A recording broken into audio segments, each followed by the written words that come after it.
Good morning, everybody. It's Brooke with Mrs. Cog Hill Farm. Blue skies are among us here in Alabama today, and the sounds of the birds chirping remind me of springtime. It'll be here before we know it. Temperatures have been fairly warm here. We do still have a cold front coming in that is supposed to bring us some really winter-like temperatures here. Of course, we are preparing as good as we can. I think I told y'all that last video. So there have been some changes. They're no longer predicting the ice storm. I hope that remains the case. Nobody wants an ice storm, right, Jesse? By the way, where's Honey?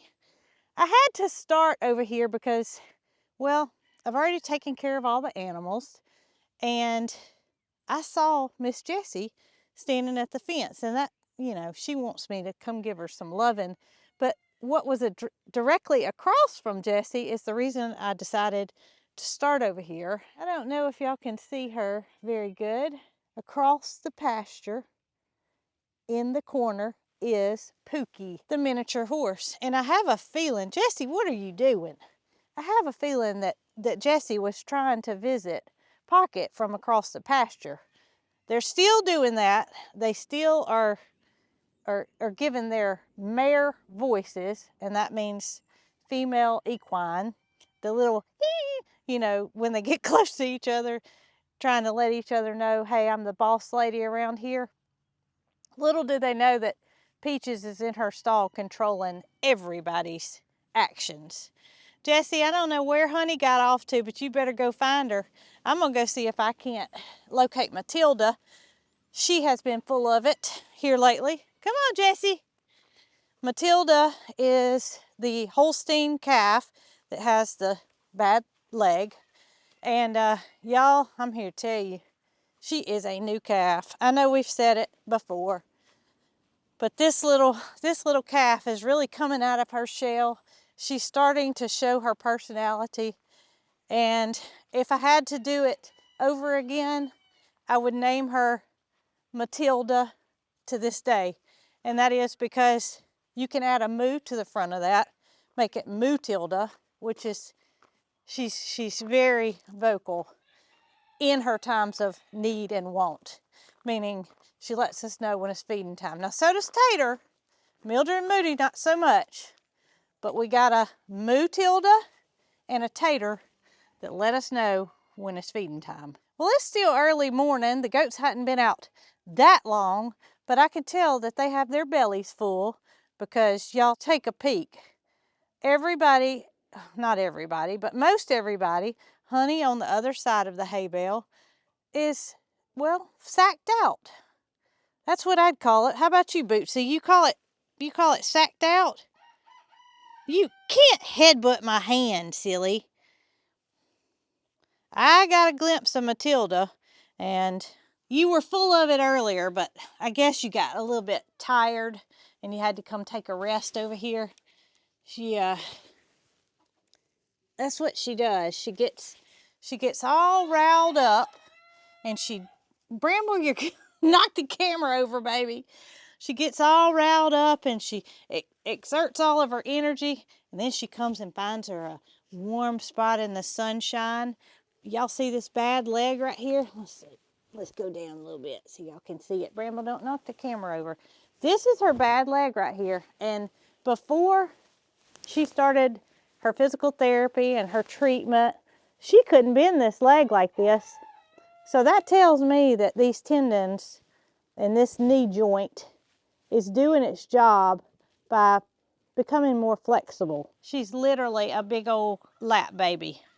Now, I know she's gonna get to be a big girl, but I sure am enjoying the cuddle time that she gives me. You okay this morning, baby? Yeah, you're so sweet. Yes, you are. I wouldn't feel comfortable getting down with Moody doing this, because one swing of his head and he could send me to another planet. And you probably could too, but I just enjoy cuddle time with you. Yeah, what do you think about Bramble? You don't really care, do you? You just want some hugs? I know, sweetie. You're so sweet.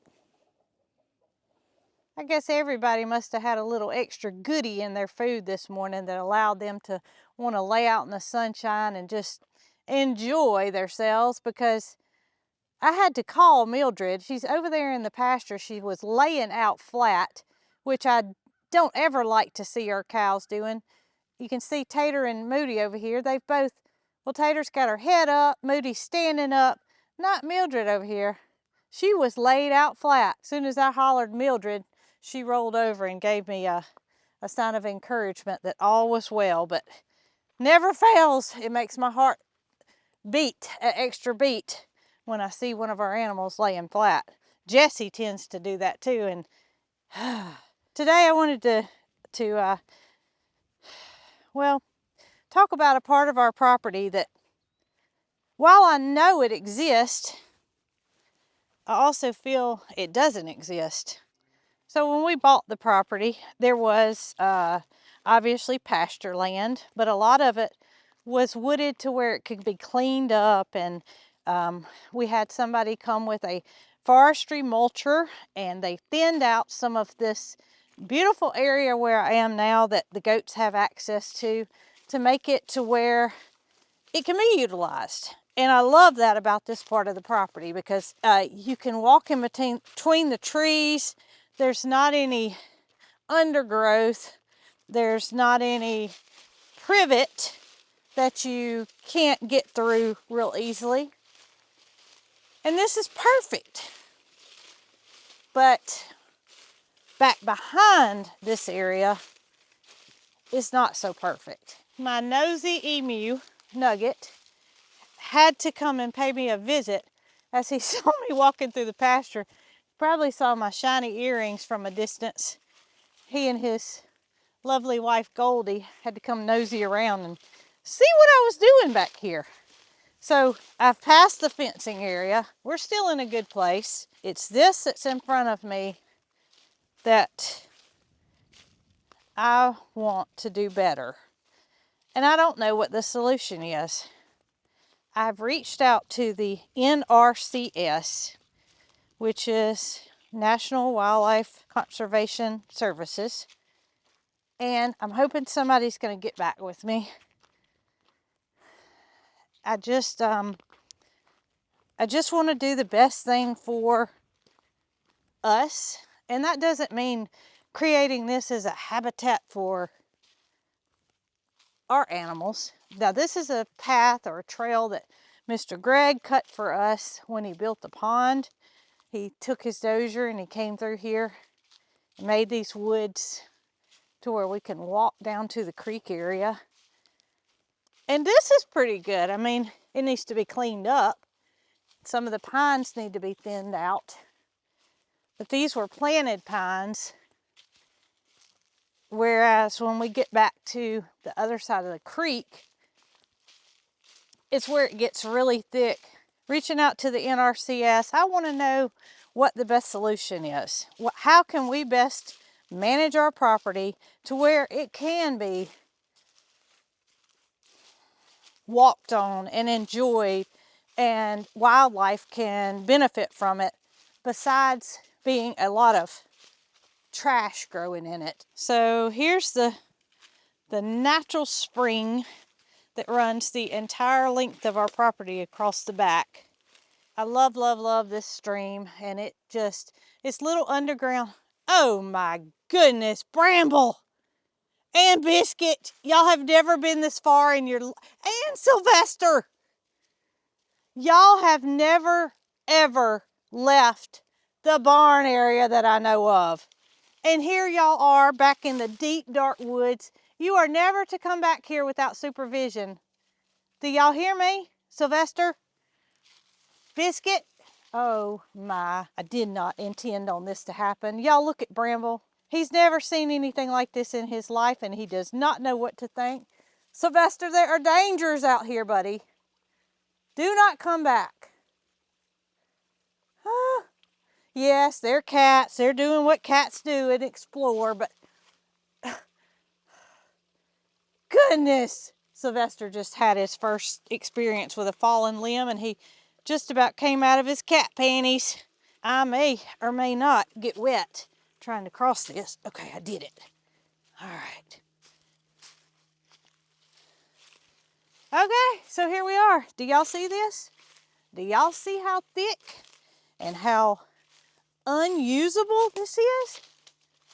I mean, I'm not even going to attempt to go through here to show you how thick it is, but you can see our house, my mama's side of the house back through the woods. That's fine on that side of the creek. And I don't know, it may be that this was logged at some time and they didn't plant it back, and that's the reason there's so much undergrowth and I don't want a bunch of bulldozers coming in here and tearing it up and trying to create precious pasture land. That's not what I'm after either. I just want it to be, I just want to be a good steward of the land and do my part to make it the best it can be, because it's obviously not the best it can be. And if you guys can help me before the NRCS gets back to me and tell me what you think we could do to make this area accessible. I mean, we enjoy walking in the woods, sure, but you're talking about briars and poison. I mean, there's going to be poison ivy no matter what. I shouldn't have said that, but it's just about impossible. It's just about impossible to come out here and enjoy walking through the woods without having a helmet and a suit of armor on. There are some really big oak trees and hickory trees and poplar trees, and you can see there's a few pines back there. I'm not going through this to show you what all is in there because it's just too thick. It is a deep, dark, mangled mess. And Jason and I don't want to disturb the land by, as I said, bringing a bunch of bulldozers in.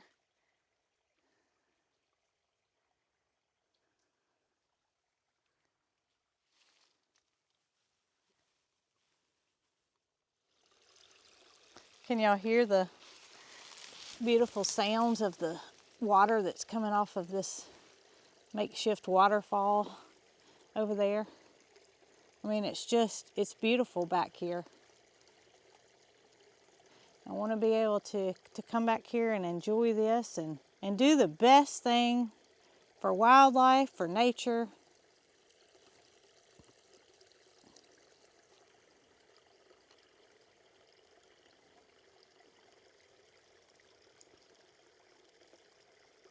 Bramble and Biscuit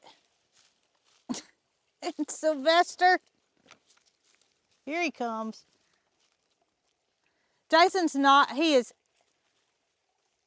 absolutely not going to believe me when I tell him that all three of y'all barn cats that never leave the barn, that never go any further than the fenced in area, have come all the way to the 19 and a half acres that's unusable, so I said, to come and hang out. Sylvester's even thinking about climbing his first tree. Cats being cats. No, I don't mind them coming out here. I just don't want them to make a habit out of it. And I definitely, look at him. That's your first tree, buddy. Don't go too far. I'll have to call the fire department to come get you. That tree's a weird one. Look at how it's growing. It comes out of there. Yeah, that's right. Turn around and go back. Comes out of there and then it takes a turn and goes, who knows how far up to the sunshine. Bramble, you now have found your tree and are sharpening your claws. Biscuit, on the other hand, is enjoying her a drink out of the fresh stream water. All right, babies. We gotta all load up and go back. Nobody's to stay out in the woods. So we try to do our best in just involving our followers as to what's going on in our life. And this is the current situation. This is what's on my mind. This is what's been going on. I reached out to the NRCS the week of the first week of January, which I expect they were probably closed for the holidays. And it's been on my mind, especially since I didn't get a call back. I know that they will return my call, but without a call back, I just feel like my mind has been pondering over what to do, and you guys seem to have wonderful answers and experiences. So I thought, well, hey, before they reach back out to me, I could get some answers from y'all, and y'all can tell me if you've had experiences like this with land that you felt was unusable and what you did in your situation to make it just usable. That's all I want. I want to be able to access it. I want to be able to drive the side by side and go through the woods and hear the birds and see the birds and feed the deer. I mean, I couldn't get a deer feeder in there if I wanted to.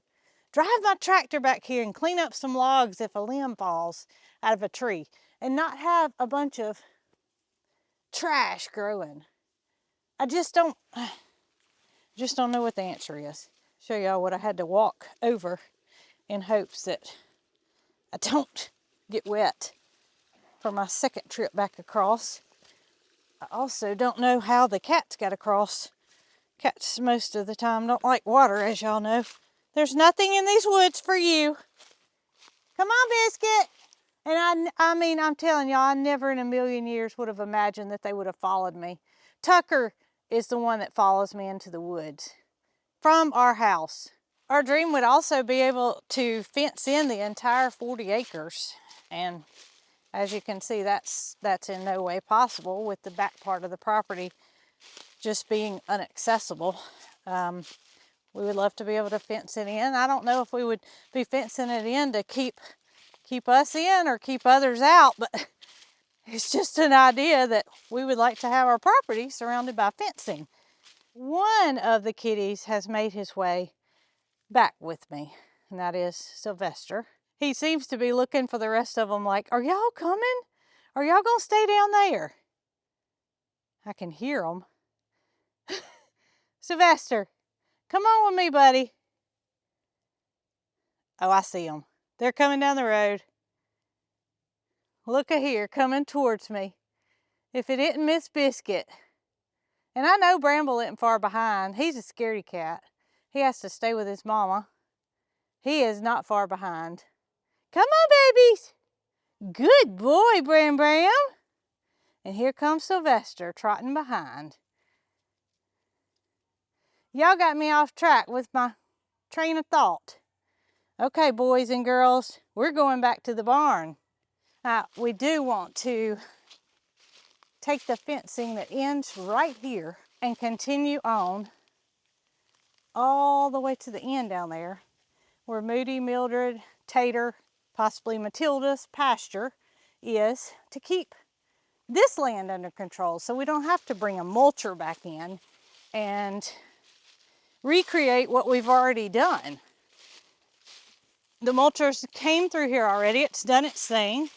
It was a great idea to do it. Glad we did. Undergrowth right through there. And then where the goats are, and Jessie and Honey and Nugget, and there's nothing. I mean, it's absolutely clean. It looks like a state park.